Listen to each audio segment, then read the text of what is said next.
নমস্কাৰ ষ্টাৰ অসমলৈ স্বাগতম জনাইছো। কংগ্ৰেছ নেতা ৰাহুল গান্ধীয়ে গুৰুত্বপূৰ্ণ মন্তব্য আগবঢ়াইছে। ৰাহুল গান্ধীয়ে কৈছে 50 বছৰত আটাইতকৈ নিবনুৱা সমস্যা বৃদ্ধি হৈছে। আটাইতকৈ বেছি নিবনুৱা সমস্যা বৃদ্ধি হৈছে 50 বছৰত। এতিয়া কেৱল আদানী আৰু আম্বানীৰহে চৰকাৰ চলিছে। চৰকাৰে সকলো গতাই দিছে আম্বানী আৰু আদানী। আম্বানী আৰু আদানীৰ মতেহে সকলো চলে। 50 বছৰৰ মূৰত এনেকুৱা নিবনুৱা ভয়ংকৰ সমস্যা বৃদ্ধি হৈছে বুলি ৰাহুল গান্ধীয়ে কৈছে। ৰাহুল গান্ধী আৰু গুৰুত্বপূৰ্ণ মন্তব্য আগবঢ়াইছে। আমি আগবঢ়াইছো এই বিশেষ প্ৰতিবেদন। ৰাহুল গান্ধীয়ে কি কৈছে? दो हिंदुस्तान बन रहे हैं, एक अमीरों का हिंदुस्तान और दूसरा गरीबों का हिंदुस्तान। और इन दो हिंदुस्तानों के बीच में खाई बढ़ती जा रही है। आपने अभी देखा होगा, अभी दो स्पीकर्स ने बात की, मगर आपने ये नहीं कहा कि रोजगार ढूंढने के लिए उत्तर प्रदेश में, बिहार में रेलवे की नौकरी के लिए वहां पे युवाओं ने क्या किया और क्या हुआ, इसके बारे में आपने नहीं बोला। गरीब हिंदुस्तान के पास आज रोजगार नहीं है। प्रेसिडेंशियल एड्रेस में बेरोजगारी के बारे में एक शब्द नहीं था। और पूरे हिंदुस्तान में आज हिंदुस्तान का युवा रोजगार ढूंढ रहा है। हर स्टेट में, उत्तर प्रदेश, बिहार, सब जगह हिंदुस्तान का युवा एक ही चीज मांग रहा है, रोजगार हमें दे दो। और आपकी सरकार नहीं दे पा रही। आपको मैं आंकड़ा देना चाहता हूं। इस पिछले साल 3 करोड़ युवा रोजगार खोए हैं। आप बात करते हो रोजगार देने की। 2021 में 3 करोड़ युवा रोजगार खोए हैं। 50 साल से सबसे ज्यादा बेरोजगारी आज हिंदुस्तान में है। आपने मेक इन इंडिया की बात की, स्टार्टअप इंडिया की बात की, मगर जो रोजगार हमें, हमारे युवाओं को मिलना चाहिए, वो नहीं मिला। और जो था वो गायब हो गया। और ये सच्चाई है, और इस सच्चाई को आप भी पहचानते हो, क्योंकि आपने भी अपने भाषणों में रोजगार के बारे में कुछ नहीं कहा। कितना रोजगार पैदा किया गया है, किस प्रकार किया गया है, उसके बारे में आपने नहीं बोला। और आप बोल भी नहीं पाएंगे, क्योंकि अगर आप बोलेंगे तो हिंदुस्तान का युवा आपकी ओर देख के कहेगा कि ये मजाक कर रहे हैं। तो ये स्थिति पैदा कैसे हुई? ये दो हिंदुस्तान पैदा कैसे हुए? रोजगार स्मॉल और मीडियम इंडस्ट्री और जो हमारा इनफॉर्मल सेक्टर है, उधर बनता है। लाखों करोड़ रुपया आपने उनसे छीनकर हिंदुस्तान के सबसे बड़े अरबपतियों को दिलवा दिया। आपने पिछले 7 साल में अनऑर्गेनाइज्ड सेक्टर और स्मॉल और मीडियम इंडस्ट्री पर एक के बाद एक आक्रमण किया है। सात की कर रहा हूं, मैं 60 की भी करूंगा। मैं अपने भाषण में अंत में 60 साल की बात करूंगा आपको खुश करने के लिए। आप ठहर जाइए। मगर असंगठित जो सेक्टर है, उस पर आपने आक्रमण किया। कैसे किया? नोटबंदी, गलत जीएसटी और कोरोना के समय जो सपोर्ट उनको देना था, आपने नहीं दिया। नतीजा क्या हुआ? नतीजा यह हुआ कि आज 84% हिंदुस्तान के लोगों की आमदनी घटी है। और वो तेजी से गरीबी की ओर बढ़ रहे हैं। यूपीए की सरकार ने, आपने पूछा 60 साल की बात आपने कही, यूपीए की सरकार ने 23 करोड़ लोगों को गरीबी से निकाला था 10 साल में। हमारा आंकड़ा नहीं है, हमारा आंकड़ा नहीं है, हमारा आंकड़ा नहीं है।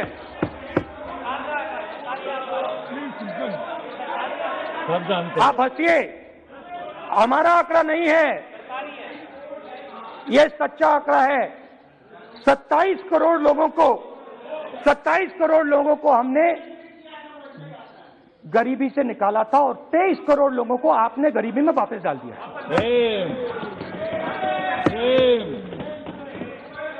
सेम।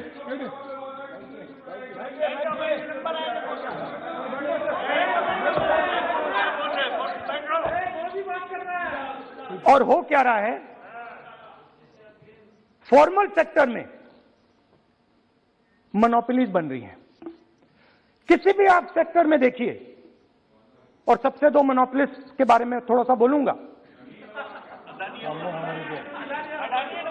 उसको वो कोरोना के समय अलग अलग वेरिएंट्स आते हैं ना, डेल्टा, ओमिक्रॉन, वो AA वेरिएंट है। और वो पूरा का पूरा हिंदुस्तान की जो अर्थव्यवस्था है उसके अंदर फैल रहा है। आपने बात उठाई तो मैं उसके बारे में पहले बोल देता हूं। एक व्यक्ति को, नाम नहीं लूंगा, एक व्यक्ति को हिंदुस्तान के सब ports,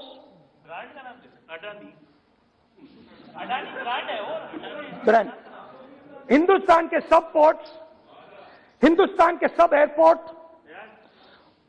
power transmission, mining, green energy, gas distribution, edible oil, जो भी हिंदुस्तान में होता है उधर अडानी जी दिखाई देते हैं।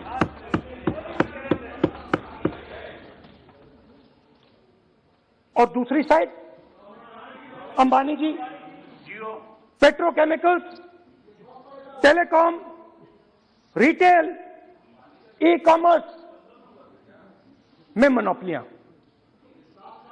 तो पूरा का पूरा धन जो है चुने हुए लोगों के हाथ में जा रहा है। और आपने जो असंगठित सेक्टर को खत्म किया, देखिए अगर आप इनफॉर्मल सेक्टर को खत्म कर देते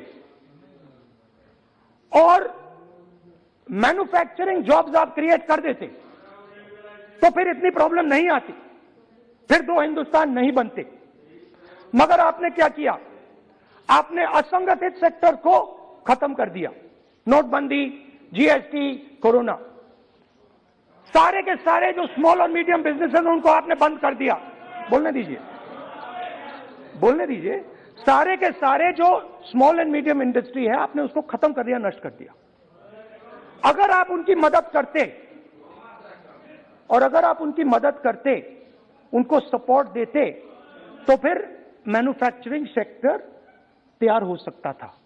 मगर जो लोग आपका मैन्युफैक्चरिंग सेक्टर बना सकते थे उनको आपने खत्म कर दिया। तो आज हिंदुस्तान में आप made in India, made in India, made in India की बात करते रहते हो। मेड इन इंडिया हो ही नहीं सकता। आज बात खत्म हो गई है, क्योंकि मेड इन इंडिया वाले हैं कौन? मेड इन इंडिया वाले स्मॉल मीडियम वाले हैं, उनको आपने खत्म कर दिया। मेड इन इंडिया वाले कौन हैं? असंगठित लोग हैं, उनको आपने खत्म कर दिया, हटा दिया, परे कर दिया। मेड इन इंडिया नहीं होने वाला है। अरे भाई, मेड इन इंडिया करने के लिए स्मॉल और मीडियम इंडस्ट्री को ही बड़ा करना पड़ेगा। बिना स्मॉल और मीडियम इंडस्ट्री को सपोर्ट दिए मेड इन इंडिया हो ही नहीं सकता है। और अगर आप पूछते हैं तो मैं आपको बताता हूं, मैन्युफैक्चरिंग जॉब्स की अगर हम बात करें तो मेरे पास आंकड़ा है यहां पे, पिछले 5 साल में मैन्युफैक्चरिंग जॉब्स 46% कम हुए हैं। 46% drop in manufacturing jobs in India. Why? Because you have destroyed the unorganized sector. Why? Because you have destroyed MSMEs. That is why you are focusing completely on 5 or 10 people. I don't have a problem with that. I don't have a problem with big industry. Focus on them. But please realize that they cannot produce jobs for you. Small and medium industry is the only people who can produce jobs for you. That is the reality. और हो क्या रहा है, 2 हिंदुस्तान बन रहे हैं, आप यहाँ पे भाषण देते रहते हो, नया Hindustan, new India, make in India, और कौन से नारे हैं, स्टार्टअप इंडिया। आप ये बोलते रहते हो और देश में बेरोजगारी फैलती जा रही है। और आप ये मत सोचिए कि ये जो गरीब हिंदुस्तान है जिसको आप बना रहे हैं, ये मत सोचिए कि ये चुप बैठा रहेगा। ये मत सोचिए कि ये चुप बैठा रहेगा, ये चुप नहीं बैठा रहेगा। इस हिंदुस्तान को सब कुछ दिख रहा है। इस हिंदुस्तान को दिख रहा है कि आज, सुनिए, इन लोगों को दिख रहा है कि आज, ये आंकड़ा आप सुनिए, ये आपकी सरकार की देन है, ये आंकड़ा अच्छी तरह सुनिए। इस गरीब हिंदुस्तान को दिख रहा है कि आज हिंदुस्तान के 100 सबसे अमीर लोगों के पास हिंदुस्तान के 55 करोड़ लोगों से ज्यादा जायदाद है। बात समझिए, 10 लोगों के पास 40% हिंदुस्तान से ज्यादा धन है। 10 लोगों के पास। ये कैसे हुआ? ये आपने किया, ये नरेंद्र मोदी जी ने किया।